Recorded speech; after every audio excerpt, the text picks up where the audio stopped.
yung malaki kasi dati super shy ko. Hindi lang siya perform pati being the person who I am today. Malaki yung growth. Feeling ko, through ko was when I did theater kasi parang ngayon yung pinaka-niche ko and I think I'm doing well. This is, Liwanag sa Dilim is my third na musical. So I did Ang Huling El Bimbo the musical, Rent the musical, itong Liwanag sa Dilim. Lahat po ng nabigay sa akin na role and character, ako po yung lead. So feeling ko, meron namang something in me na nakikita yung mga tao na kaya kong panindigan yung mga binibigay nila at inaatas nilang responsibility sa akin. So I think that's also growth, that people trust me. And ayun, and I still want to discover a lot actually. Bago, feeling ko pa rin until now, bago pa lang ako. So until now, yung pagiging genuine ko na yung gratitude ko and pagiging humble ko nandiyan lang always. So ayun, open ako for anything na ibibigay sa akin. And lastly, since nga you're into theater, you're also a singer, sa anong genre, sa anong side mo mas gustong makilala pag sinabing Anthony Luzardo, anong dapat ma-recall sa mga minds ng mga tao? Oh, so since parang singing na kasi my whole life, kumakanta ako, I've been singing, so hindi ko naman sasabihin mali na sa akin yun. And it's also a dream for me to like have a hit song. So that's the goal, kaya naglalabas ako always ng kanta. That's also my goal with Batubalani. Pero to be really honest, and kung anong nararamdaman ko ngayon, yung pagiging theater actor ko, gusto ko talagang mag-give ako ng mark also. Kasi I'm acting and I'm also singing at the same time, and that's not easy. So I think magandang bagay na maalala yung hard work ko. So masarap din sa pakiramdam para sa akin. Thank you. Thank you. Maraming salamat, Iza Iglesias of Manila Times. So for our next set of questions naman, we have here Jamie Ortega from Soundcheck Manila. Hi, nice to meet you po. Hi, Jamie. Hi, wait lang. Wait lang ako.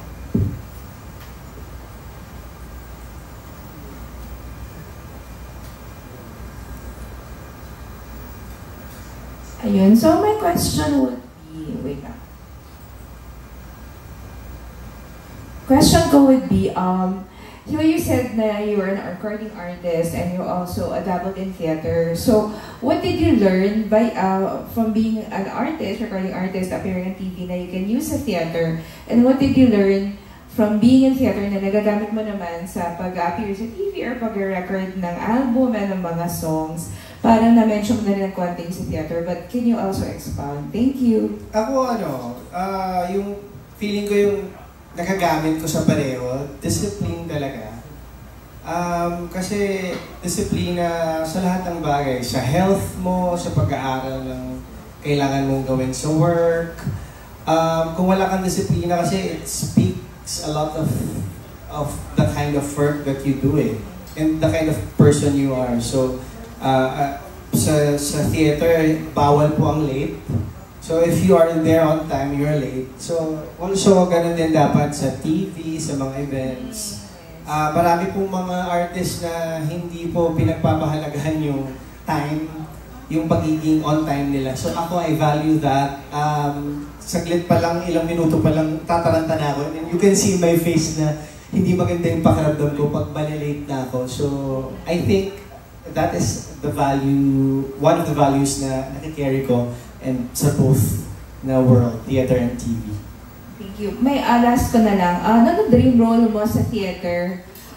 Dream play, dream role. Tapos anong dream collab mo naman? Kakolab na artist, local or foreign? Thank you. Okay, dream role ko, I want to be Orpheus sa Hadestown. Ayan, if you guys are familiar with Hadestown. See, I went to New York last year to watch musicals sa Broadway.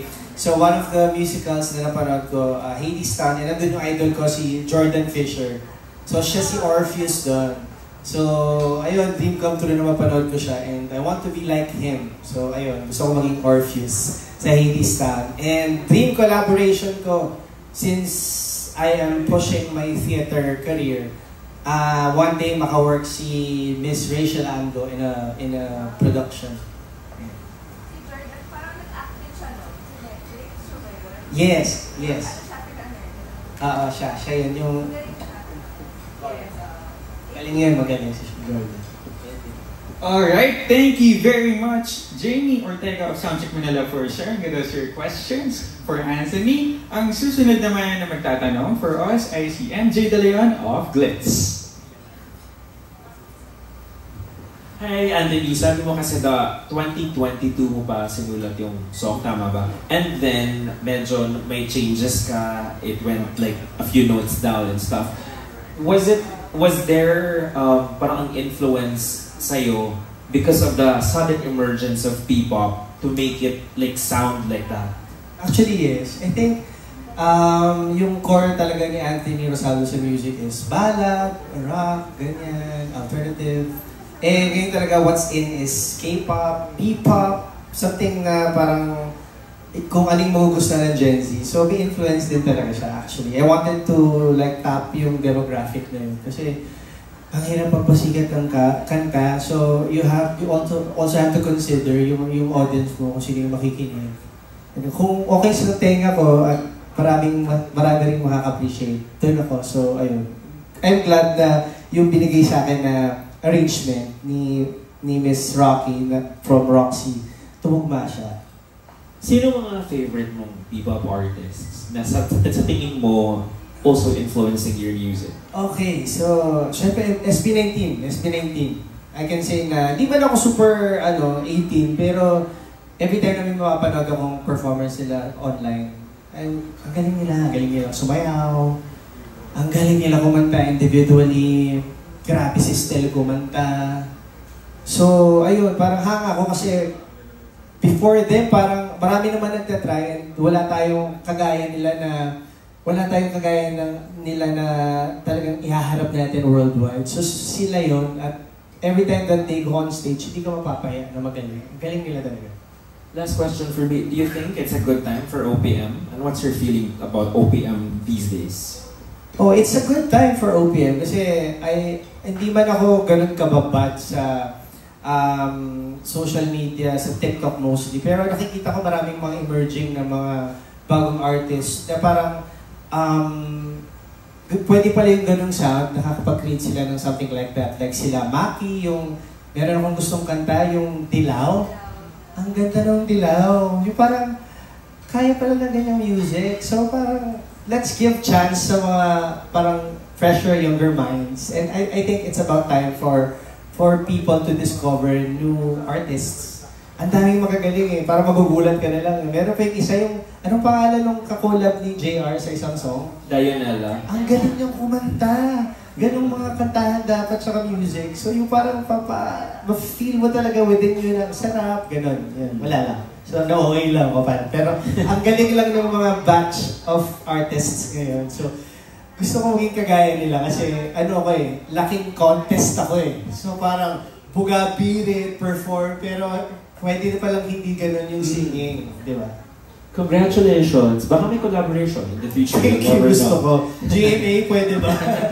Gusto ko yan. Gusto ko matuto from them. So yun, parang gusto ko pang mas ma-expose sa kanila. So hopefully this is the song that parang gives way to that and para mas maging close ako sa group of artists na yan. Thank you, Anthony. Thank you.